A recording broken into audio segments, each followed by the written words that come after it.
आज का हमारा टॉपिक है नेसोगैस्ट्रिक ट्यूब इंजर्शन, एनजी ट्यूब जिसको बोलते हैं शॉर्ट फॉर्म में। तो ये हम ये पेशेंट में एनजी ट्यूब जो है कैसे इंसर्ट करेंगे उसको हम यहाँ पे पढ़ेंगे।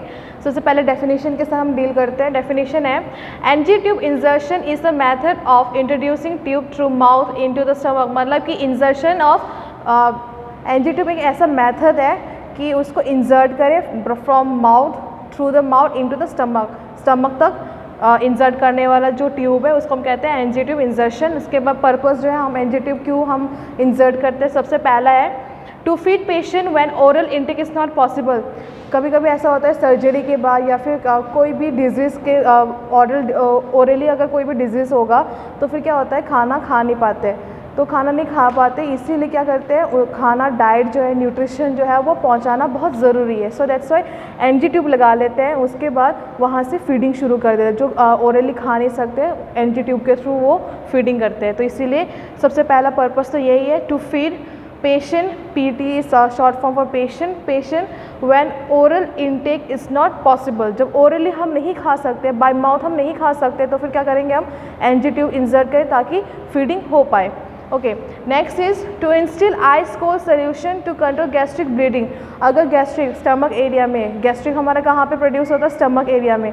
स्टमक एरिया में क्या होता है, स्टमक एरिया में अगर कोई भी ब्लीडिंग होती है, किसी भी रीज़न की वजह से ब्लीडिंग होती है, तो फिर क्या करेंगे एनजी ट्यूब से अगर हम ठंडा सा कोई सोल्यूशन डालेंगे तो फिर क्या होगा, ठंडा सोल्यूशन डालेंगे तो फिर जितने भी वेसल्स है वो कॉन्स्ट्रिक्ट हो जाएगा, उसके बाद ब्लीडिंग बंद हो जाएगी। तो इसीलिए टू इंस्टिल मतलब डालना, to instil ice cold solution मतलब ठंडा सोल्यूशन मतलब कि पानी।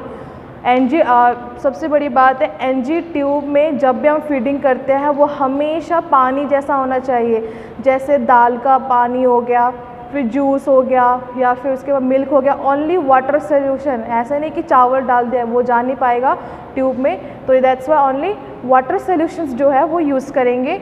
तो गैस्ट्रिक ब्लीडिंग अगर होती है तो फिर आइस कोल्ड सोल्यूशन जो है वो डालने के लिए हम लोग एनजी ट्यूब यूज़ करते हैं। Okay, next is our to relieve vomiting and distension. मतलब कि डिस्टेंशन मतलब कि पेट का फूल जाना, और वॉमिटिंग जिसको ज़्यादा वॉमिटिंग हो, अगर ऐसा कभी ऐसा होता है कि जब ज़्यादा खा लेते हैं तो वॉमिटिंग होता है, कुछ ऐसा होता है कि थोड़ा सा भी कम भी खाते हैं तो फिर पूरा निकाल देते हैं, पूरा वॉमिट कर देते हैं। तो इसलिए क्या होता है कि हम लोग ओरली नहीं खा, जो पेशेंट्स ओरली नहीं खा पाते, जो थोड़ा सा भी ओरली खाते फिर उसको वॉमिट कर देते हैं, पूरा पेट तक पहुंच नहीं पाता है, फिर इसको क्या होगा एनजी ट्यूब से हम उसके जितने भी न्यूट्रिशंस हैं वो हम एनजी ट्यूब से हम डालेंगे। और उसके बाद डिस्टेंशन वाला कभी कभी क्या होता है पेट में पानी बहुत सारा भर जाता है, तो फिर क्या होता है वहाँ से निकालने के लिए, एक्सेस पानी जो है वो निकालने के लिए भी हम लोग एनजी ट्यूब यूज़ करते हैं। उसके बाद 4 है to collect gastric juice for diagnose. मैंने अभी बताया था डिस्टेंशन मतलब कि पेट को फूल जाना, पेट जो है बहुत ज़्यादा फूल जाता है पानी की वजह से, अगर पानी बहुत ज़्यादा एक्यूमुलेट हो जाता है तो फिर क्या करते हैं एनजी ट्यूब डालते हैं। तो एनजी ट्यूब का दूसरा एक और रीज़न है कि हम एनजी ट्यूब जो है क्यों हम इंस्टिल करते हैं, क्यों हम अपने नाक से थ्रू डालते हैं स्टमक में, ताकि गैस्ट्रिक जूस में अगर कोई भी प्रॉब्लम हो, गैस्ट्रिक जूस जो है वो हेल्प करता है खाना को डाइजेस्ट करने में। तो गैस्ट्रिक जूस जो है उसमें अगर कोई भी प्रॉब्लम है, उससे कोई भी रिलेटेड कोई भी अगर डायग्नोस करना है, कोई भी बीमारी हमें जानकारी चाहिए, तो फिर हम क्या करेंगे एनजी ट्यूब से हम गैस्ट्रिक जूस निकालेंगे और वहाँ से हम डायग्नोस करने के लिए भेजेंगे, ताकि बीमारी क्या है, क्या कंसंट्रेशन है, पीएच लेवल कितना है, कि वगैरह वगैरह जितने भी लैब टेस्ट होते हैं वो हम परफॉर्म करेंगे। तो ये हमारा पर्पस है। सबसे पहला पर्पस ये कि to feed patient when oral intake is not possible, that means oral अगर हम नहीं खा सकते तो फिर एनजी ट्यूब हम एनजी ट्यूब फीडिंग करते हैं। उसके बाद सेकेंड है अगर गैस्ट्रिक ब्लीडिंग होता है, स्टमक में कोई भी ब्लीडिंग होती है, इंटरनल ब्लीडिंग होती है, तो उसको रोकने के लिए हम लोग आइस कोल्ड सोल्यूशन उसमें इंसर्ट करते हैं। उसके बाद तीसरा हमारा to relieve vomiting and distension, मतलब कि अगर ओरली हम खाना भी खा लेते हैं तो फिर क्या होता है डाइजेस्ट नहीं हो पाता है, हम वॉमिट कर देते हैं, तो फिर क्या होगा एनजी ट्यूब से हमें जितने भी न्यूट्रिशंस जो है वो हम फीडिंग करेंगे। उसके बाद डिस्टेंशन मतलब कि पेट अगर फूल जाता है किसी भी रीज़न की वजह से, पानी बहुत सारा भर गया है, तो उसको निकालने के लिए। 4 है to collect gastric juice for diagnose. Gastric juice में कोई प्रॉब्लम हो तो डायग्नोस्टिक इवेल्युएशन के लिए, मतलब डायग्नोस मतलब कि कोई बीमारी ढूंढने के लिए, डायग्नोस का मतलब है कोई भी बीमारी की जानकारी, एग्जैक्ट बीमारी की जानकारी पता लगाने के लिए हम लोग उसको लैब टेस्ट के लिए भेजेंगे। तो ये हो गया हमारा पर्पस। अभी हम इक्विपमेंट्स के साथ डील करेंगे, हमें क्या क्या चाहिए जब पेशेंट को हम एनजी ट्यूब लगाने जाएंगे, तो हमें क्या क्या चाहिए उसके साथ हम डील करेंगे। इक्विपमेंट्स में है एनजी ट्यूब चाहिए। एनजी ट्यूब जो है साइज़ में आता है बच्चों से लेके बड़े तक। तो देख लेना कि कौन सा साइज़ देना है। बेबी है तो बेबी वाला छोटे छोटे आते हैं, और साइज़ के हिसाब से डिपेंड करना है कि एज के हिसाब से कितना कितना वो सेंटीमीटर्स वाले हम एनजी ट्यूब देंगे। तो साइज़ आप अच्छी तरीके से उसको सिलेक्ट कर लेना। एनजी ट्यूब के बेसिन मतलब कि किडनी शेप वाले जो बेसिन्स होते हैं वो यूज़ करना है। स्टेथोस्कोप यूज़ करना है। स्टेथोस्कोप इसीलिए मैं बाद में बताऊंगी प्रोसीजर के टाइम। स्टेथोस्कोप चाहिए हमें, बाउल विद वाटर चाहिए, एडिसिव सीजर चाहिए। एडिसिव मतलब एडिसिव एंड सीजर अलग अलग है। ये एडिसिव मतलब कि ये चिपकाने के लिए, एनजी ट्यूब जो है जब हम नाक से इंसर्ट करेंगे तो हमें यहाँ पे चिपकाने के लिए कुछ चाहिए, तो एडिसिव उसके लिए, सीजर इसलिए क्योंकि उसको कट करने के लिए। उसके बाद सिरिंज चाहिए 20 cc या 10 cc वाले, क्यूबिक सेंटीमीटर, सीसी का फुल फॉर्म है। तो ये सब कुछ इक्विपमेंट्स हमें चाहिए। अब हम डील करते हैं प्रोसीजर के साथ कि प्रोसीजर कैसा होगा एनजी ट्यूब इंसर्ट के टाइम।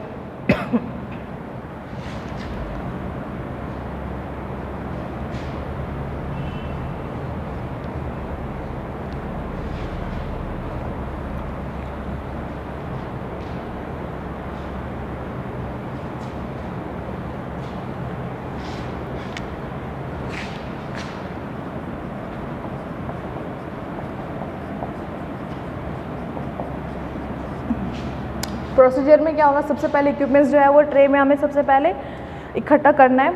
उसके बाद उसके साइड टेबल में क्या करना है, जाके रखना है। पेशेंट को समझाना है कि क्या करना है, प्रोसेस जो है उसको पूरा समझाना है कि जब हम एनजी ट्यूब डालेंगे तो बिल्कुल कंफर्टेबल रहे, बिल्कुल स्टिल रहे, एकदम आराम से रिलैक्स मोड में रहे, ज़्यादा भड़बड़ाए नहीं तो क्या होगा एनजी ट्यूब डालते हुए अगर कहीं पे भी नर्व में अगर कोई भी वेसल्स जो है, ब्लड वेसल्स जो है वहाँ पे स्ट्राइक हो जाएगा तो ब्लीडिंग हो सकती है, तो इंटरनल ब्लीडिंग हो सकती है। जैसे उसको समझाना कि बिल्कुल शांत रहे, आराम से कोऑपरेट करें। उसके बाद सबसे पहले first thing is wash hands, हाथ धोना बहुत ज़रूरी है। सबसे पहले हाथ धोएं। हाथ धोने के बाद जितना भी सामान है हमें इकट्ठा करना है। उसके बाद सबसे पहले क्या करना है, हमने पेशेंट को पहले पोजीशन करना है। पेशेंट को हमने अच्छी तरीके से बिठाना है। लेटा के ये काम नहीं हो सकता, ये प्रोसीजर है, इसमें बैठना बहुत ज़रूरी है, ना ही उसको खड़ा होना है, बैठ जाना है। बैठा के उसको ये प्रोसीजर स्टार्ट करना है। पेशेंट को कंफर्टेबल पोजीशन दे दो, बिठा दो उसको, अच्छे से कंफर्टेबल पोजीशन दे दो, सारा सामान जो है वो तैयार रखो। उसके बाद क्या करेंगे, नेक्स्ट एनजी ट्यूब जो है उसका मेजरमेंट करेंगे, कितना हमें इंसर्ट करना है, कितना हमें इंसर्ट नाक से हमें डालना है। तो फिर क्या करेंगे, सपोज़ ये सोच लो ये ह्यूमन है, ह्यूमन का ये ईयर है। तो फिर क्या करेंगे सबसे पहला मेजरमेंट, एनजी ट्यूब जो है यहाँ से यहाँ तक, फ्रॉम माउथ टू ईयर, मतलब मुंह से लेके कान तक पहले मेजर करेंगे। इतना मेजर कर लिया। मेजर करने के बाद आपका यहाँ पे ये आपका चेस्ट एरिया है और ये आपका चेस्ट एरिया है।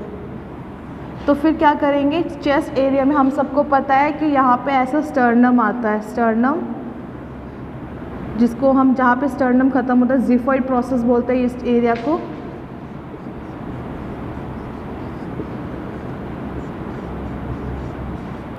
ज़िफॉइड प्रोसेस। तो क्या करेंगे, सबसे पहले हम माउथ से लेके ईयर तक हम पहले मेजर करेंगे, फिर ईयर से लेके ये ज़िफॉइड प्रोसेस तक, ये यहाँ तक जितना मेजरमेंट लेंगे, पहले मुंह से लेके कान तक, कान से लेके यहाँ पे जो ज़िफॉइड प्रोसेस है, यहाँ पे हमारा ये हड्डी है, रिब केजेस है, ये हमारे रिब केजेस होते हैं यहाँ पे। तो यहाँ पे जो एंडिंग है इसको कहते हैं हम ज़िफॉइड प्रोसेस। ज़िफॉइड प्रोसेस तो माउथ से लेके कान तक, कान से लेके फिर यहाँ पे ज़िफॉइड प्रोसेस, वहाँ तक हमें मेजरमेंट लेना है। ले लिया, मेजरमेंट लेके वहाँ पे मार्क कर देना है। हमें पता लगना चाहिए कितना करना है, कितना हमें इंसर्ट करना है। सो जो ट्यूब है उसको हमने मार्क कर देना है, इतना हमने इंसर्ट करना है, उतना ही इंसर्ट करना, और उतना ही इंसर्ट करना है। उससे ज़्यादा इंसर्ट करेंगे तो फिर क्या होगा, इंटरनल ब्लीडिंग हो सकती है। सो ऐसा है, हम लोग उसको पहले मेजरमेंट ले लेंगे। मेजरमेंट लेने के बाद क्या करेंगे, सबसे पहले ताकि ज़्यादा पेन ना हो इसलिए क्या लिग्नोकेन जो है, लिग्नोकेन क्या होता है कि ये एनेस्थीसिया जो है, लोकल एनेस्थीसिया वगैरह जो मलहम जैसा ऑइंटमेंट जैसा आता है, सबसे पहले हम क्या करेंगे, उसको ग्लव्स पहनना है। Wash hands, put your gloves then on. उसके बाद क्या करेंगे, यहाँ पे हाथ के ऊपर जो है, जो ऑइंटमेंट जो है, लिग्नोकेन जो है वो लिग्नोकेन या ज़ाइलोकेन दोनों में से कोई भी आपके पास होगा अवेलेबल, उसको सबसे पहले क्या करना है, अपने हाथ के ऊपर ऑइंटमेंट जो है यहाँ पे उसको निकाल लेना है। निकालने के बाद जैसे जैसे ट्यूब है, सपोज़ अगर हम मानते हैं कि इमेजिन करो ये ट्यूब है, तो जैसे जैसे हमें ट्यूब डालना है वैसे वैसे जो है आपके यहाँ पे ऑइंटमेंट होगा। आपने निकाल लिया ऑइंटमेंट अपने ग्लव्स के ऊपर इस वाले एरिया पे, फिर क्या करेंगे धीरे धीरे क्या वहाँ पे वो लगाएंगे जो एनेस्थीसिया है, जो मलहम के तौर पे जो एनेस्थीसिया है, जो ऐसे ऐसे करके उसको लगाएंगे, पूरे लगाएंगे ताकि जब हम उस पर डालें तो उसको ज़्यादा पेन ना हो। उसके बाद फिर क्या करेंगे लेफ़्ट साइड का जो वो नोस्ट्रिल है वहाँ पे हमने इंसर्ट करना है। लेफ़्ट कोशिश करना है ज़्यादातर लेफ़्ट साइड में, not right side, left side, क्योंकि ज़्यादातर लोग क्या होते हैं वो राइट हैंड वाले होते हैं, उनका ज़्यादातर उनका प्रोसेसिंग राइट साइड में होता है। तो फिर लेफ़्ट साइड में हम इंसर्ट करेंगे, क्योंकि लेफ़्ट साइड में ज़्यादा प्रॉब्लम नहीं होगी। लेफ़्ट साइड में सबसे पहले इंसर्ट करेंगे, फिर क्या करेंगे धीरे धीरे डालेंगे। जब हम यहाँ से डालना शुरू कर देंगे नॉस्ट्रिल से तो थोड़ा सा इरिटेशन होगा, पहली बार थोड़ा सा हिल भी सकता है बंदा, तो फिर उसको पेशेंट को क्या करेंगे, वो बोलेंगे स्टिल रहो, कोऑपरेट करो। फिर धीरे धीरे ऐसे नहीं कि फटाक से डालना शुरू किया, नहीं, धीरे धीरे इंसर्ट करेंगे। इंसर्ट करते करते फिर बोलेंगे उसको ऐसा करो जैसे पानी पीते हैं ना, तो जब पानी पीते तो ऐसे सिप लेते हैं अंदर, वैसे सिप लेने के लिए बोलो। पानी नहीं लेना है, वैसे सिप लेने के लिए बोलो ताकि थोड़ा सा अंदर जाने में हेल्प हो। फिर धीरे धीरे डालते रहना है जहाँ तक ये पॉइंट जो हमने मेजरमेंट लिया था, ट्यूब में जो मेजरमेंट लिया था हमने, यहाँ पे जो मार्क लगाया था वो चीज़ आने तक आपने इंसर्ट करना है। जैसे आपने वहाँ पे वो आ गया, उससे पहले क्या करना है, प्रोसीजर मैं आपको बता दूंगी। जब आप यहाँ पे आ जाएंगे तो पूरा एनजी ट्यूब निकाल के आप बता दूंगी, वहाँ पे बहुत सारी चीज़ें होती है वो निकालने के लिए। तो एक छोटा सा एक अंदर से निकालने के लिए होता है, एक लंबा सा स्ट्रिंग टाइप होता है, तो उसको निकाल देना है।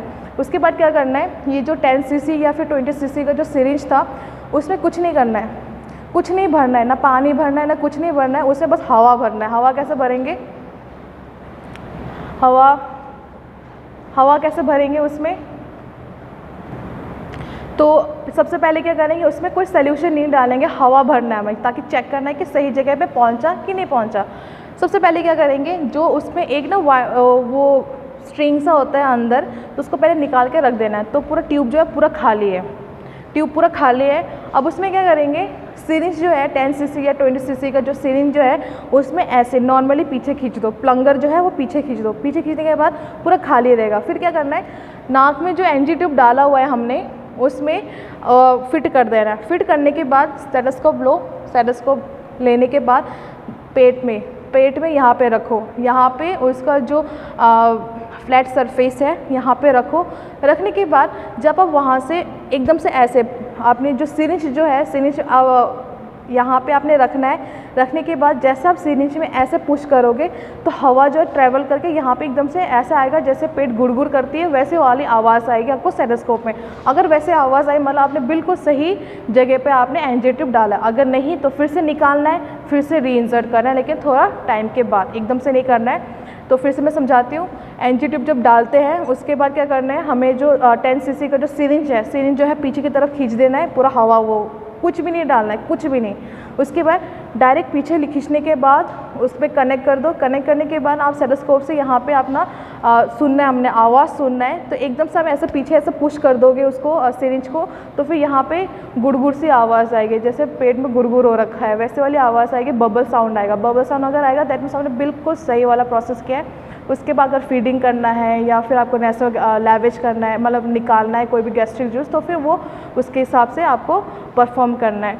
तो जो भी आपने किया है वो आपने क्या करना है, उसके बाद पेशेंट को जो एडिसिव टेप लगा देना है, बटरफ्लाई टेप या फिर टी शेप टेप लगा देना है। लगाने के बाद पूरा यहाँ पे टेप लगा देना है, क्योंकि वो ना हिले। उसके बाद फिर उसको कंफर्टेबल पोजीशन दे दो।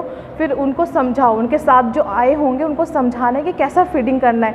कोशिश करना है जब फीडिंग हो तब उसको जैसे ट्यूब है, ट्यूब जो है उसको ऐसे, जैसे पानी को रोकने के लिए हम ऐसे मोड़ देते हैं, वैसे मोड़ने के बाद उसमें डालें, क्योंकि हवा नहीं जाना चाहिए। ज़्यादा हवा ट्रैवल करेगी तो फिर पेट में गैस हो जाएगा। सो उनको समझाना है, वो बाद के प्रोसीजर है, आपको मैं यहाँ पे लाइव समझा दूँगी जब कॉलेज खुल जाएगा।